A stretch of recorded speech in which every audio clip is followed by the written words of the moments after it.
Hello friends, मैं अर्चना अग्निहोत्री आज फिर आपके सामने एक नए वीडियो के साथ उपस्थित हूँ। आज का जो टॉपिक है वो है कारक। आज हम कारक के विषय में जानेंगे। कारक किसे कहते हैं, कारक की क्या परिभाषा है और किन विभक्ति चिन्हों के माध्यम से हम इसको पहचानेंगे कि किस वाक्य में कौन सा कारक होता है। तो इसे आज हम बहुत ही सरल ढंग से, बहुत ही सरलतम ट्रिक से समझेंगे। तो आइए देर न करते हुए इसे हम आज शुरू करते हैं। सबसे पहले जो हमारा टॉपिक क्या है, कारक, और परिभाषा को हम देखेंगे। परिभाषा के माध्यम से हम इसको समझेंगे। संज्ञा या सर्वनाम के जिस रूप से उसका संबंध वाक्य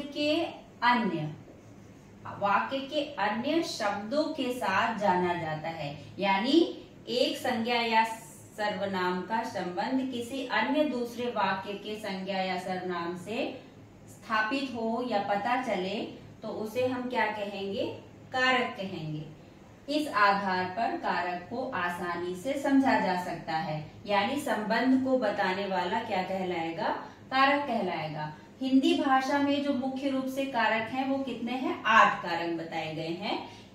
इनकी संख्या कितनी है, 8। अब हम इन कारकों को क्रम से देखेंगे और उनके विभक्ति चिन्ह क्या है उसको समझेंगे और वाक्य के आधार पर कैसे हम इसको पहचानेंगे इसे भी जानेंगे।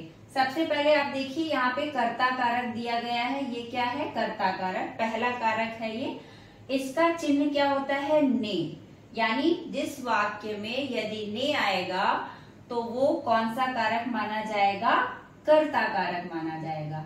आप इसको हम किससे समझेंगे, अब आप इसको समझिए। ये एक वाक्य मैंने यहाँ पे लिखा हुआ है, इसके माध्यम से हम समझेंगे। यहाँ पे देखिए ने आया है। अब ने शब्द आया है, पारुल ने नृत्य किया, तो पारुल ने नृत्य किया, ये चिन्ह हमने देखा यहाँ पर और इसके माध्यम से पहचान लिया कि कर्ता कारक में ने का प्रयोग हुआ है, ने विभक्ति चिन्ह का प्रयोग हुआ है। इस आधार पर ये कौन सा कारक हो जाएगा, कर्ता कारक हो जाएगा। दूसरा देखिए आप, कर्म कारक है। यहाँ पे कर्म कारक का चिन्ह क्या होता है, को। तो इसमें को के माध्यम से संबंध हमें पता चलता है। वाक्य के माध्यम से देखिए, माला ने सीता को बुलाया। माला ने, यहाँ पे ने भी आया है और को भी आया है। तो को कर्म को दर्शा रहा है, कर्म कारक को दर्शा रहा है। माला ने सीता को बुलाया, यानी किसको बुलाया, सीता को बुलाया। तो माला और सीता का संबंध को के माध्यम से यहाँ पर स्पष्ट हो रहा है। तो इस आधार पर ये कौन सा कारक होगा, कर्म कारक होगा। अब आइए तीसरे कारक पे। तीसरा कारक है करण कारक। करण का जो चिन्ह होता है वो से होता है, से का प्रयोग होता है, परंतु ये से किस अर्थ में आएगा, यानी द्वारा के अर्थ में आएगा। ये जो द्वारा शब्द लिखा है यहाँ पे, इस अर्थ में हम करण कारक के चिन्ह को प्रयोग करते हैं। जैसे मोहन गेंद से खेलता है, यानी गेंद के द्वारा खेल रहा है, तो गेंद के द्वारा खेल रहा है, द्वारा के अर्थ में इसका प्रयोग हुआ है। से हम इसको पहचानेंगे तो ये क्या हो जाएगा, करण कारक। चौथा कारक संप्रदान कारक है। इसका चिन्ह क्या है, के लिए या को। किसी के लिए कोई कार्य जब किया जाए तो वहां पे संप्रदान कारक होता है। वाक्य के द्वारा समझिए, रवि पारुल के लिए आम लाया। तो रवि आम लाया है, किसके लिए लाया है, पारुल के लिए लाया है। तो के लिए यहाँ पर किसी के लिए कोई चीज लाई गई है तो उस अर्थ में इसका प्रयोग हुआ है। इस आधार पर संप्रदान कारक को हम पहचान सकते हैं। दूसरा ये है, पांचवा जो आपका है अपादान कारक।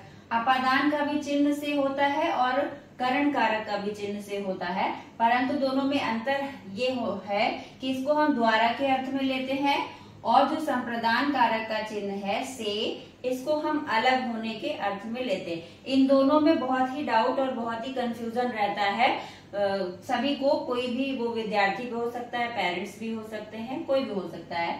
तो से को हम अलग होने के अर्थ में लेंगे, यानी कोई चीज जब किसी से अलग होगी तो वहां पर हम आपको अपादान कारक पता चलेगा कि वहां पे क्या है, अपादान कारक है। तो यहाँ पर से में दोनों में कंफ्यूजन नहीं होना चाहिए, ये चीज मैं क्लियर कर रही हूँ यहाँ पर कि अपादान कारक का जो चिन्ह से है वो अलग होने के अर्थ में आएगा, और करण कारक का जो चिन्ह से है वो द्वारा या किसी माध्यम के आधार पर उसको हम लेंगे।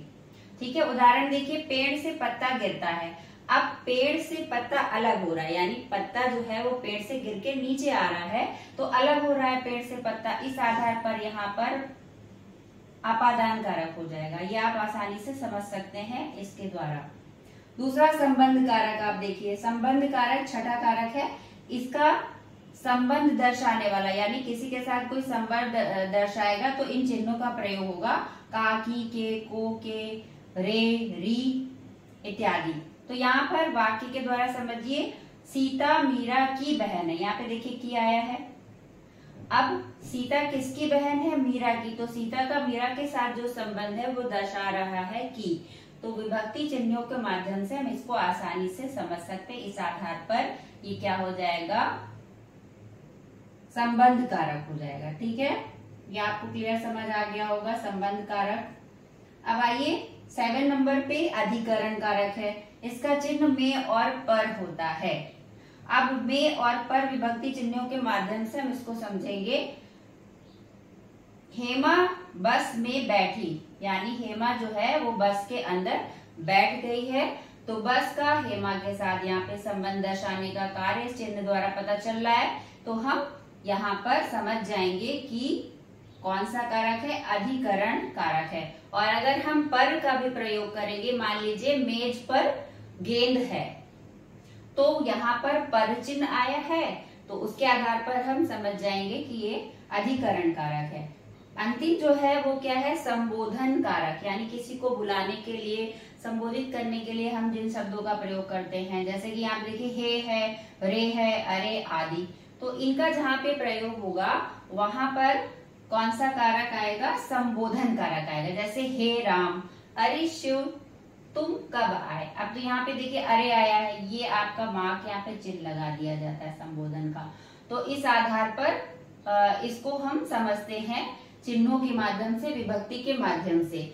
आज की वीडियो में आपने आसानी से इन चीजों को समझा होगा कि परिभाषा क्या है, कारक किसे कहते हैं, कारक जो कि संज्ञा या सर्वनाम के जिस रूप से उसका संबंध, मुख्य रूप से बात क्या है, उसका संबंध वाक्य के किसी अन्य शब्दों के साथ जब जाना जाए तो वो क्या होगा, वो कारक कहलाएगा। देखिए यहाँ पे लिखा हुआ है। और भेद कितने होते हैं, 8 भेद होते हैं। पहला कर्ता कारक, कर्म कारक, करण कारक, संप्रदान कारक, अपादान कारक, संबंध कारक, अधिकरण कारक और संबोधन कारक।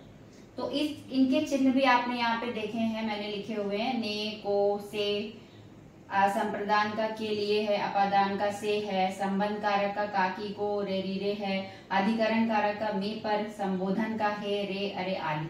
तो इन चिन्हों के माध्यम से आप अच्छी तरह से कारक को पहचान सकते हैं किसी भी वाक्य में कि वो कौन सा कारक है। इस आधार पर कारकों को आसानी से समझा जा सकता है और पहचाना जा सकता है। आपने आसानी से बहुत ही अच्छे ढंग से इसको समझ लिया होगा, ऐसी मैं आशा करती हूँ। नेक्स्ट वीडियो में मैं फिर आपके सामने एक नया टॉपिक लेकर आऊंगी, तब तक के लिए धन्यवाद।